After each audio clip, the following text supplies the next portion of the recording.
चलिए, स्वागत है आप सभी का। 1.5 डेज IBS में आप लोग क्या क्या करोगे उसके लिए क्विक गाइडेंस वीडियो।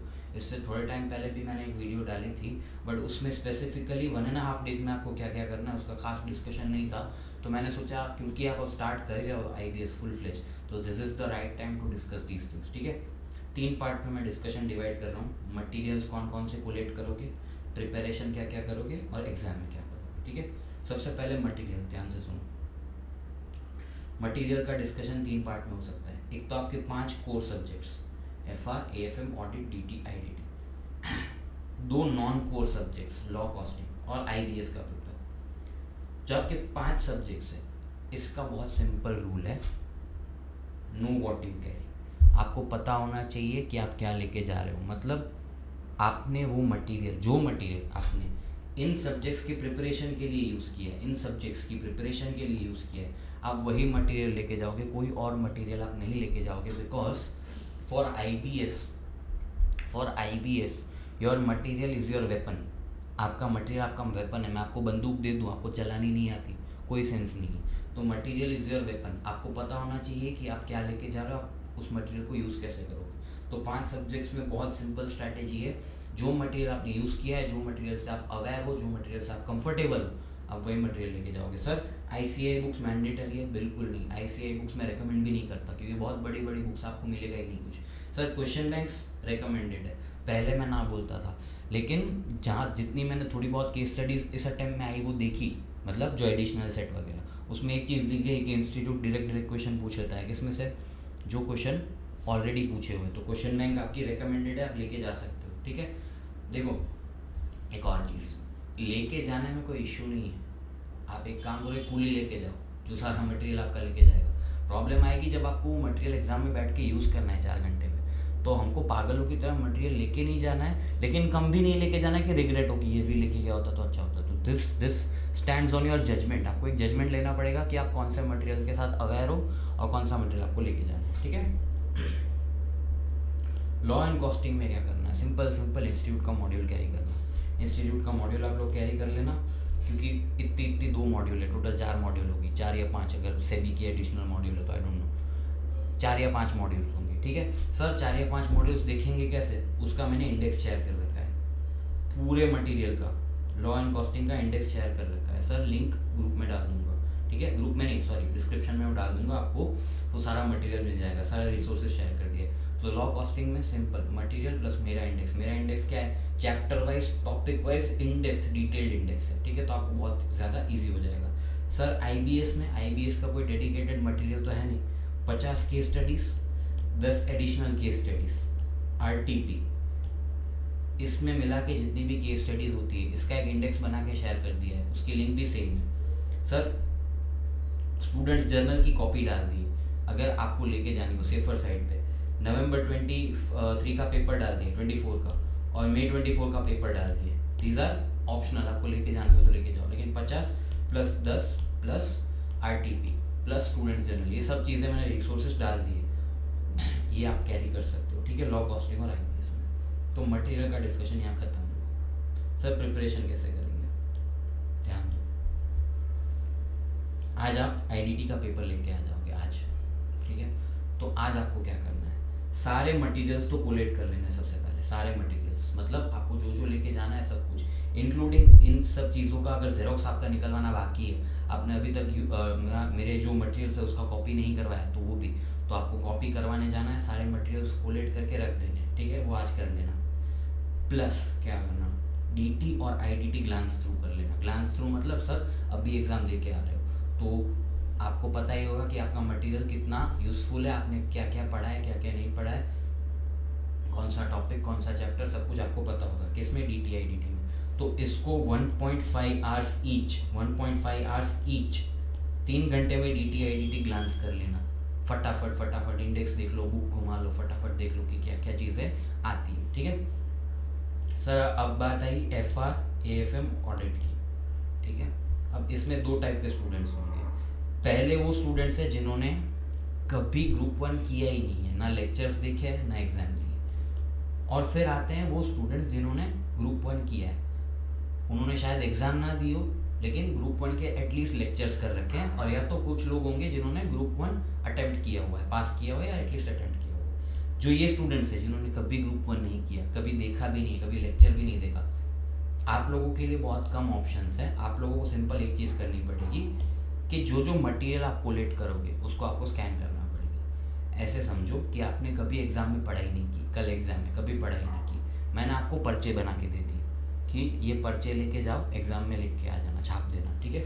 तो अगर मैंने आपको पर्चे बना के दिए हैं तो वो पर्चों को तो भी आपको स्कैन करना पड़ेगा, नहीं तो एग्ज़ाम में यूज़ कैसे करोगे। सिमिलरली आप लोगों को मैं पर्चे दे रहा हूँ, जो भी आपकी FRAFM ऑडिट की, मैं नहीं दे रहा, जो भी FRAFM ऑडिट की आपकी मटेरियल्स है उनको घुमा लो, वो आपके पर्चे है, वो आपको उनको आप घुमा लो, कौन सा चैप्टर क्या क्या आता है। आपको अंदर घुसने की बिल्कुल ज़रूरत नहीं है, लेकिन एटलीस्ट घुमा लो ताकि एग्ज़ाम में आए तो कुछ लिख पाओगे। क्यों? क्योंकि आपने ग्रुप 1 कभी किया ही नहीं है। जिन लोगों ने ग्रुप 1 कभी किया है, आई एम नॉट टॉकिंग ये क्लियर किया नहीं किया, लेकिन आपने ग्रुप 1 के लेक्चर्स देख रखे हैं, आपने ग्रुप 1 अटेम्प्ट किया हुआ है, तो आपके लिए एक चीज़ रिलैक्स ऐसे हो जाएगी कि आपको पता होगा सिलेबस क्या है, चैप्टर्स क्या है, आपने कभी कभी प्रैक्टिस की होगी। आपको भी सिंपल वही करना है, FRAFM और ऑडिट का जो मटेरियल है उसको ग्लांस थ्रू करना है। आपको कम टाइम लगेगा कंपेयर टू दो स्टूडेंट्स जिन्होंने कभी किया ही नहीं है, तो आपके पास वो लेवरेज है कि आप वो उन चीज़ों को फटाफट ख़त्म कर सकते हो, ठीक है। तो आपको ये चीज़ करनी है, ये भी आज ही कर लेना, ये 5 कोर सब्जेक्ट्स पे आज ही काम कर लेना। अगर ऐसा हो तो कल 1 घंटे या 2 घंटे से ज़्यादा 5 सब्जेक्ट्स पे मत लगाना, ठीक है। क्योंकि कल लॉ, कॉस्टिंग और IBS करना है, लॉ, कॉस्टिंग और IBS कल करना है। सर कल कैसे करोगे लॉ और कॉस्टिंग? लॉ में क्या करो, पूरा इंडेक्स ग्लांस कर लो। इंडेक्स मेरे 600 लाइन आइटम का इंडेक्स है, ग्लांस कर लो। ग्लांस कैसे करोगे? सपोज कंपनीज एक्ट का चैप्टर 1 है, section 149 appointment of directors, section 150, 151 ऐसा करके पूरा घुमा लो, ठीक है, ताकि आपको पता चले कि कौन से टॉपिक्स कौन से चैप्टर में आते हैं। सर और एक इम्पॉर्टेंट बात, जब आप लोग ग्लांस कर रहे हो, जब आप लोग एक सेकेंड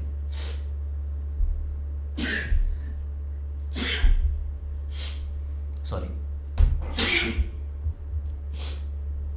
जब आप लोग ग्लांस कर रहे हो तो आप वो वाला इंडेक्स यूज़ करोगे, चैप्टर वाइज वाला, क्योंकि आपको ये समझना है कि कौन से चैप्टर में क्या आता है, तो आपको चैप्टर वाइज वाला इंडेक्स ग्लांस करना है। आप यूज़ एग्जाम में भले अल्फ़ाबेटिकल ऑर्डर वाला करो, लेकिन आपको ग्लांस करना है चैप्टर वाइज वाला, ठीक है। 2 घंटा लगेगा लॉ का इंडेक्स तबीयत से अच्छे से ग्लांस करने में, 2 घंटा लगेगा।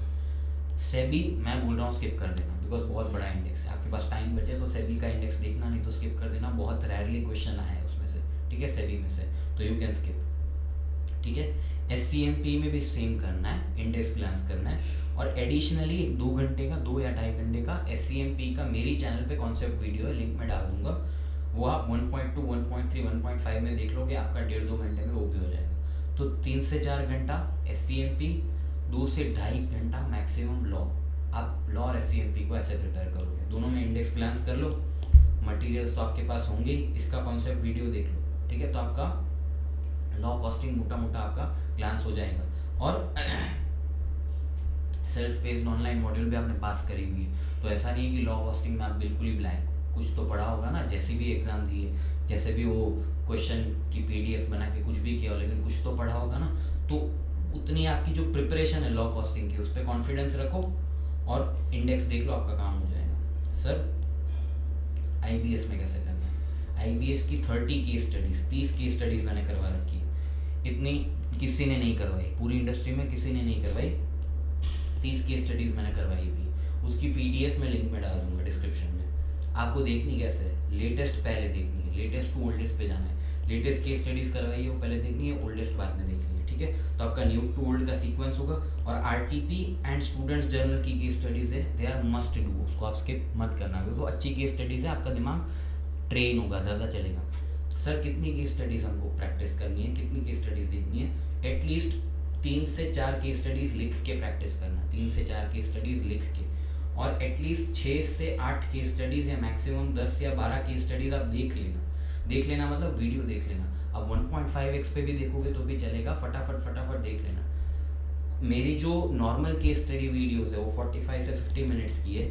RTP वगैरह की थोड़ी बड़ी वीडियोज़ है, क्योंकि वो इंपॉर्टेंट केस स्टडीज़ है, थोड़ी ट्रिकी है, लेकिन डोंट डू दैट कि आप कुछ देख के ही नहीं जा रहे IBS में, तो आपको अपने माइंड को ट्रेन करना पड़ेगा केस स्टडीज़ के एंगल से, 5 पेपर्स में आप लोग क्वेश्चन आंसर खेलते थे, लेकिन इसमें आपको केस स्टडी के फॉर्म में बहुत सारी इन्फॉर्मेशन को डाइजेस्ट करना पड़ेगा, इन्फॉर्मेशन सेग्रीगेट करनी पड़ेगी, तो वो सब आपको करना पड़ेगा। तो you must practice 10 to 12 case studies.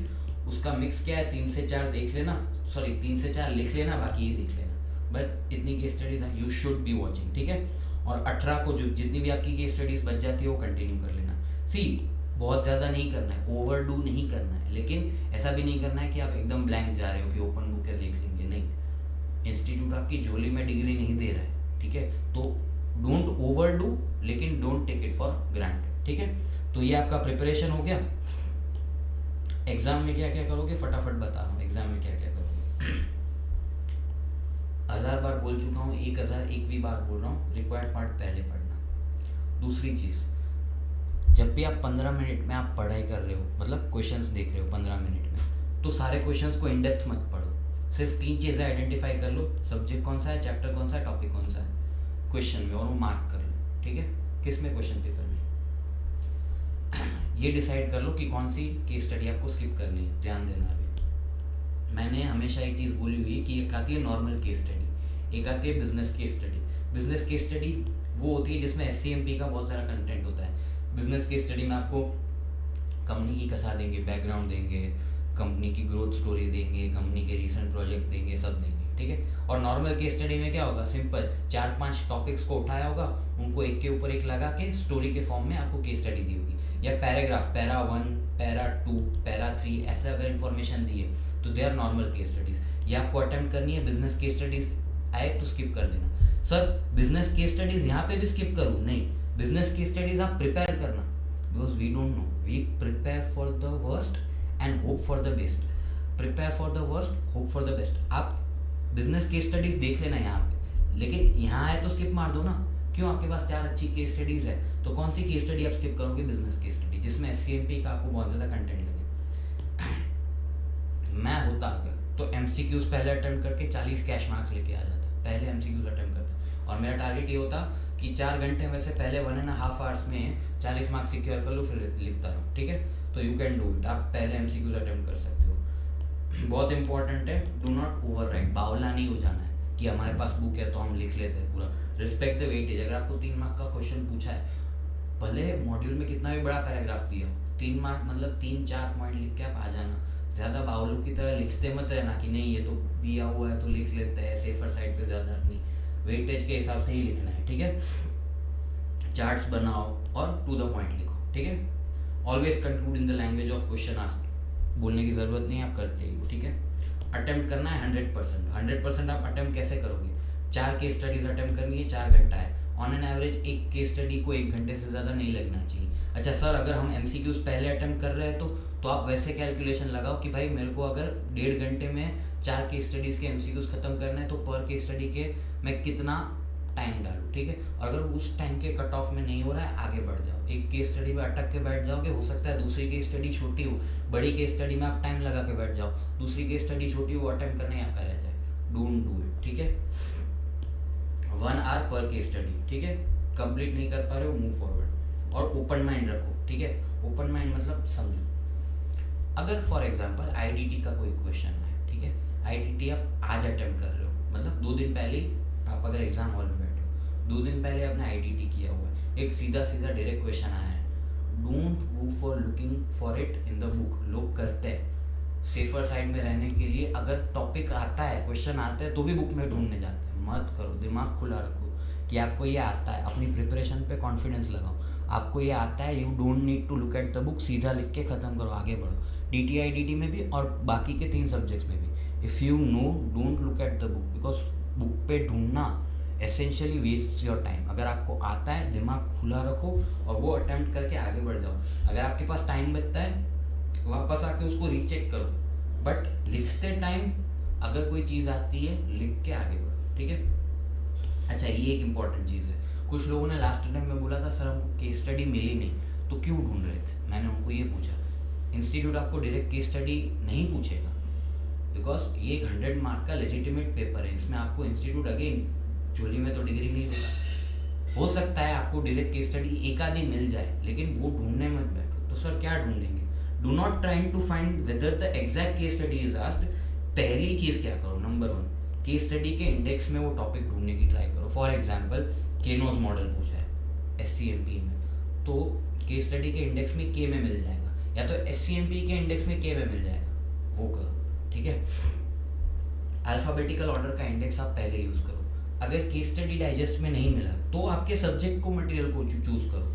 आप एग्जैक्ट केस स्टडीज ढूंढने मत बैठो, आप टॉपिक ढूंढो, और टॉपिक पहले एक काम करो, केस स्टडी इंडेक्स में ढूंढो। अगर उसमें नहीं मिलता तो सब्जेक्ट के मटेरियल में ढूंढो। और लॉ और कॉस्टिंग के लिए तो हमेशा अल्फ़ाबेटिकल ऑर्डर वाला मटेरियल ही यूज़ करना, मेरा अल्फ़ाबेटिकल ऑर्डर वाला इंडेक्स ढूंढना बहुत इंपॉर्टेंट है। Make sure you are looking for the right thing at the right place. Case study digest में नहीं मिल रहा है, सब्जेक्ट में घुसो। लॉ और कॉस्टिंग का तो बहुत इजी काम है, क्यों, मैंने पूरा इंडेक्स दे रखा है। सब्जेक्ट मटेरियल आपके लिए इजी काम है, क्यों, वो सब्जेक्ट का मटेरियल यूज़ करते हैं, ठीक है। Looking for the right thing at the right place is very important. पूरी केस स्टडी अगेन ढूंढने मत बैठना, ठीक है। तो इतनी बातें मुझे आपसे करनी थी, वो मैंने कर दी। Writing practice is must. Writing practice के बिना आप उधर 100 मार्क्स का अटेम्प्ट नहीं कर पाओगे, ठीक है। तो ये सब चीज़ें ध्यान में रखो, प्रिपेयर करो। All the best. मेरा ग्रुप एक्टिव है, लाइव है। जो क्वेश्चंस पूछने हो, जो मटेरियल शेयर करने हो, जो समाज सेवा करनी हो, वहाँ पे करो। लेकिन अगेन एयरपोर्ट में बोलता है ना कि पहले अपना मटेरियल कोलेक्ट करके रखना, फिर दूसरों की हेल्प करना, ठीक है। प्लेन में बोलते हैं ना कि पहले अपना ऑक्सीजन मास्क करो, फिर दूसरों का। सिमिलरली पहले अपना मटेरियल कोलेक्ट करो, फिर दूसरों की हेल्प करना, ठीक है। और कुछ बोलना है मुझे? नहीं, ग्रुप में बोलूँगा। चलो बाय, ऑल द बेस्ट।